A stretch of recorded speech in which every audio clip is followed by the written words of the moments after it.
Now let's view some demonstrations on project job management for Cloud Suite distribution. With PJM, you can track and filter many projects at the same time with multiple quotes per project and multiple bidders supported per project. Quotes become jobs once they're converted. Let's see how this works in the following demonstration. Click the Start Demo button on this page to watch the demo. You can add and manage quotes for your projects in PJM. Quotes are identified. Click the Start Demo button on this page to watch the demo. This is the Cloud Suite distribution icon, and we're going to go into Project Job Management.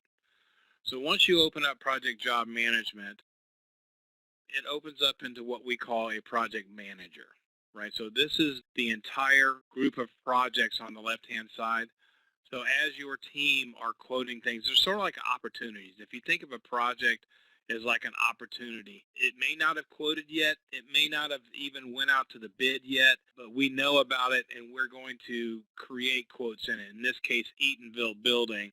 You can see there's one quote out there because this is the quote panel. So each one of these projects have 3 panels associated with it.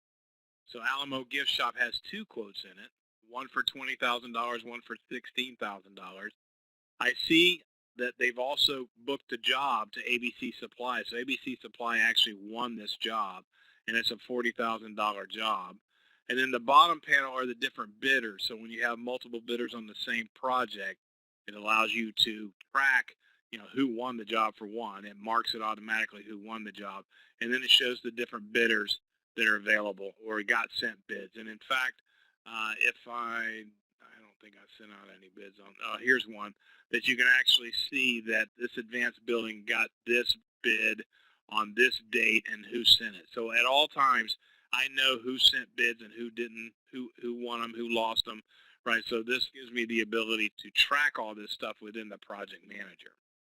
Now there's different ways of filtering this out, depending on what your role is as you're working through this. You can filter it out by projects. You can filter it out by project manager, by salesperson, however you want to filter it out. You can do it by estimators, right? So if I only wanted to look at jobs that have BB01 as an estimator, I could click on the filter in place and go to estimator. I think I went too far. Actually, you can open up these full screen too. If you want to see it full screen, I'm in filter in place. And let's say we want to do the filter in place and go to the estimator, and I can actually pick from a drop down. So it's BB01. So once I do that, now I can see all the projects are assigned to BB01. Maybe I want to see ones only that were created between certain dates, or maybe I wanted to see where the estimator was BB01 and they were in the award status or on the bidding status or on the won status. Right, so I can build these however I want to filter out my jobs when I open up. So I can actually set templates up for each one of these filters as I create these. I'm going to clear that filter. I'm going to see everything wide open again. I'm going to close it back down so it goes back down to this. You can search through things. So if I want to look at Apple, and it'll pull up everything that's got Apple in the name. And then I can open it up and it actually sets the filter to Apple. I can see I've got 4 different quotes for it. I have 2 different jobs and I have multiple bidders. So the jobs could actually be different contractors, not necessarily the same contractor, right? So you could have 2 different kinds of or maybe different phases that you just want to split it up for some reason. Maybe they have 2 different shipping places that you want to separate. Not that you necessarily have to do that. There's also dashboards in here where we can put little API type of stuff. And this can be, and this is just an example where we put some dashboards, but you can put them anywhere you want to within the product itself. So these can be tacked on wherever makes sense to you. We do have like a bid calendar here too. So this allows me, based on the bid date and based on what my filtering is. So if I'm only looking at open jobs that haven't bid yet, I'm only going to see open jobs that haven't bid yet on my calendar. And if I wanted to, let's see if one that's got a few more bids in it. But if I wanted to drill into this Highland Township Fire Station, I can open, and it just basically does the same thing as drilling in and on it over here. But it allows me to, single out to that job. And then, of course, I can clear that filter and I'm back on all my jobs again. So, calendars can be done by the month, by the week, if you prefer by the week or by the day. So we can have different ways of looking at your calendars. You could have a scheduling calendar in a job, as we start to release things and we have projected release dates, have you ordered it yet, that kind of thing, because we can preload a job up with items and not necessarily release them yet. Let's just drill into, so there's really 3 stages to a job. First stage is the project. So that's where it all starts. That's where we start gathering information, right? Ring, ring, ring, phone call comes in. Are you guys bidding the 125 Eatonville building? And from here, you would go into the project and basically give it all the information that you know about it, right? So you have the project name, you have the project location, you have a bid date that's out here. We can change the bid date if we need to. We can even put it down to the bid time, and again, that shows up on the calendar at the correct time that's bidding.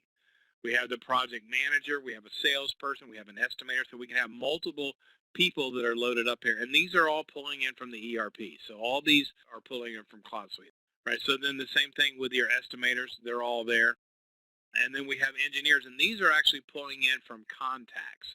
So again, because it's so job oriented, we found out a lot of our customers are looking for the ability to manage different kinds of people that are hooked to these jobs, whether they're engineers or whether they're architects or maybe they're general contractors or owners or that kind of stuff. And any one of these labels can be changed to whatever you want it to say. You can put memos in here, and they're all searchable. As you're searching through these different fields, you can find things pretty easily. The warehouse pulls over. And a lot of these defaults come in automatically based on who the user is, like a project type. I can have that automatically pull in as building material based on who actually built the project, right? Same thing with the status. So the status is actually changed as the job matures. So when it first starts out, I tell it that I want it in bidding stage, right? Or maybe I want it in design stage. So you can actually say as when triggers happen within the system to change those stages.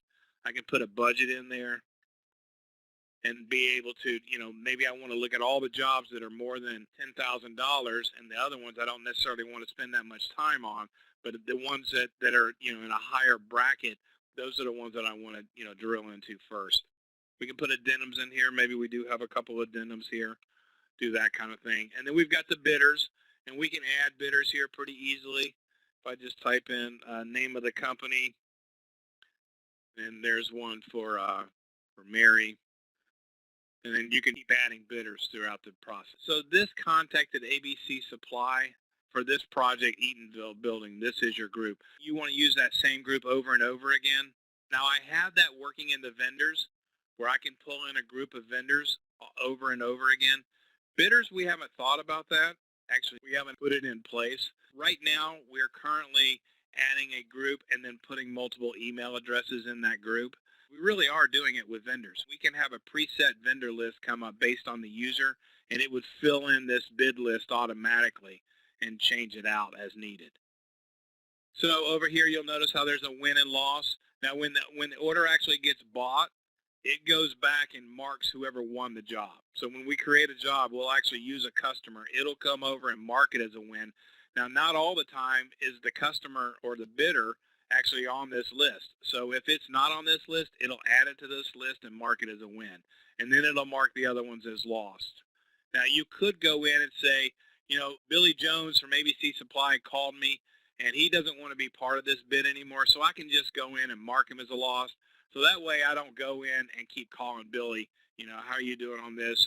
What can I do to help you type of stuff.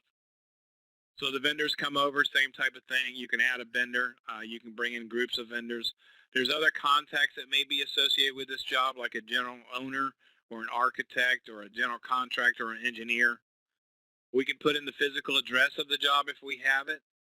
And then we can put plan information, or again, maybe you don't collect plan information, maybe you collect blueprints or whatever it is that you want to.